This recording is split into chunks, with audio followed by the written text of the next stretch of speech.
Nagsimula na ang operasyon ng MRT3 matapos magkaberya kahapon ng tamaan ng kidlat ng kable nito. At kaugnay po niyan, makakapanayam natin si LRT and MRT spokesperson Attorney Hernando Cabrera. Attorney Cabrera, magandang tanghali. CPR kang help po ito. Yeah, good afternoon. Good afternoon sa ating mga viewers. Oho, Attorney, kahapon nung nag-uusap po tayo, no, gantong oras, sabi nyo na isa nga sa mga posibilidad, baka nga tinamaan ng kidlat yung kable ng kuryente. At ito nga, nakumpirma na, no, na kidlat nga yung dahilan. So, naayos na ho ba? Well, Pia, yes. Kagabi, binalikan ng ating maintenance staff yung ating area at nagsagawa sila ng permanente na parang repair doon sa tinamaan na area. Kasi nung umaga, ang ginawa natin is yung remedyo para lang maibalik natin sa normal na biyahe yung ating mga ten. So last night, gumawa naman sila ng permanent na repair doon sa area. So tuloy-tuloy na po yung operasyon ng MRT, wala nang magiging aberya po?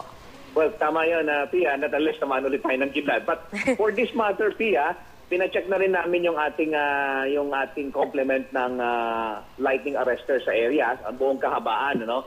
So, yun ang tinitingnan natin ngayon para pagka tumama ulit ng kidlat, at least handa na naman. Actually, ang nangyari doon kahapon is that the fact na na-contain yung tama ng kidlat doon sa area, gumagana yung ating mga lightning arrester. Kasi pag hindi gumagana yan, Pia, pwedeng masunog lahat ng kable, malusaw yon at mas malaki yung damage. Pero kahapon, since gumagana naman yung system natin, so na-isolate niya yung damage ng kidlat. Okay. Linawin ko lang, Attorney Cabrera. So yung lightning arrester, hindi ibig sabihin na kapag tumama ang kidlat, hindi talaga at all maapektuhan yung kable ng kuryente. Kumbaga parang nade-diffuse lang niya yung epekto nito? Depende yan, Pia. Kung nakadesign siya talaga doon sa tama ng kidlat, kaya niyang i-absorb on its own, o kaya kung minsan kung talagang malakas yung kidlat, i-absorb pa rin niya pero hindi niya kakayanin lahat. That is the reason why madadama yung mga karatig na parte ng ating ng kable.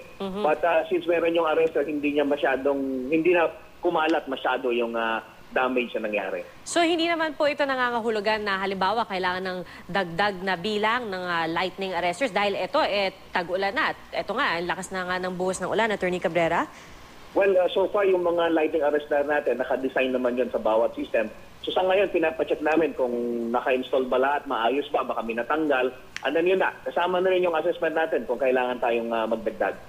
Pero meron ho talagang backup na power supply na naka-ready po? Well, dito sa system sa MRT3, sa Line 1 at saka Line 2, wala tayong backup na power supply. If we refer na parang independent, wala tayong ganun. Pero yung ating system, redundant yung connection natin with Meralco. Ibig sabihin, bawat segment ng ating relays, hindi lang isang grid ang pinanggagalingan ng source niya.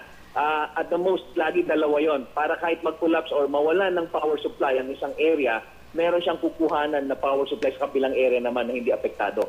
So hanggat merong kuryente sa bawat doon sa redundant niya or sa backup niya na source, masusustain pa rin natin yung operation. The only time, Pia, na talagang totally na hindi tayo makakapag-andar dahil pag wala ng power ang buong Metro Manila.